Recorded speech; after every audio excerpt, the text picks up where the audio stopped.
নমস্কার, আমি নিবেদিতা। আলাস্কা থেকে তরকারি অ্যান্ড তুন্দ্রাতে আপনাদের জন্য আরও একটা ভিডিও নিয়ে হাজির।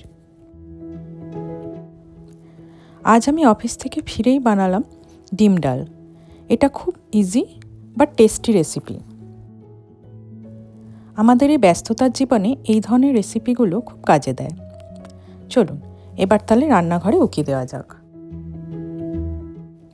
এই রেসিপিটার জন্য প্রথমেই বয়েল করে রাখা ডিমগুলোকে একটা ফর্ক দিয়ে একটু ফুটো করে নিয়েছি, যাতে তেলে দিলে না ছিটকায়।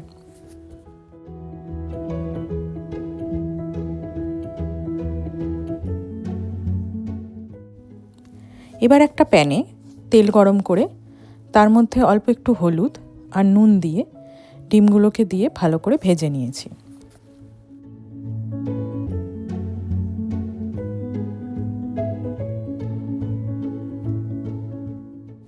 ডিমগুলো লাল লাল করে ভাজা হয়ে গেলে এগুলো তুলে নিয়েছি। এরপর ওই প্যানেই কিছুটা তেল দিয়ে দারচিনি, তেজপাতা, এলাচ আর গোটা জিরে অ্যাড করেছি। তারপর এতে পেঁয়াজ কুচি দিয়ে ভালো করে ভেজে নিয়েছি। পেঁয়াজটা হালকা ভাজা হয়ে গেলে এর মধ্যে কিছুটা পেঁয়াজ বাটা আর আদা রসুন পেস্ট অ্যাড করেছি।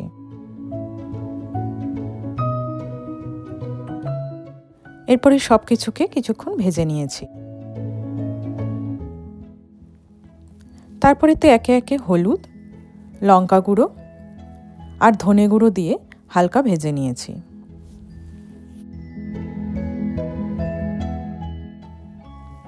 তারপর এতে কিছুটা জল অ্যাড করে হালকা নাড়াচাড়া করে মিশিয়ে দিয়েছি টমেটো কুচি।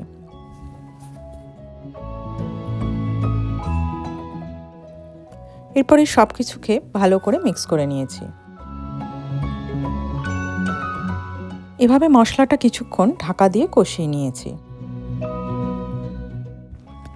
5 মিনিট পর ঢাকা খুলে ধুয়ে আর জল ঝরে রাখা মসুর ডালটা মিশিয়ে নিয়েছি।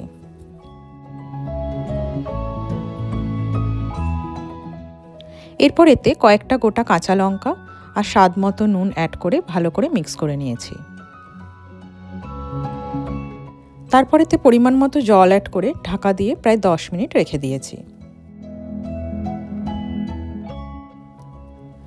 10 মিনিট পর ঢাকা খুলে ভেজে রাখা ডিম আর ভাজা জিরে গুঁড়ো অ্যাড করে নিয়েছি।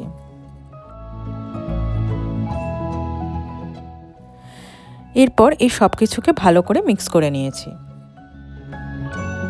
তারপর পরিমাণ মতো আরও কিছুটা জল অ্যাড করে ঢাকা দিয়ে প্রায় 5 মিনিটের মতো ফুটিয়ে নিলেই রেডি গরম গরম ডিম ডাল। এটা গরম ভাতের সাথে খেতে ভীষণই ভালো লাগে, আর দেখলেনই তো একদম সিম্পল রেসিপি। আজকের রেসিপিটা ভালো লাগলে লাইক কমেন্ট করবেন আর অবশ্যই চ্যানেলটাকে সাবস্ক্রাইব করতে ভুলবেন না। আজকের মতো এতটুকুই। তবে বরফের দেশে গল্প কিন্তু কখনোই শেষ নয়। আবার দেখা হবে পরের পর্বে। সবাই ভালো থাকবেন।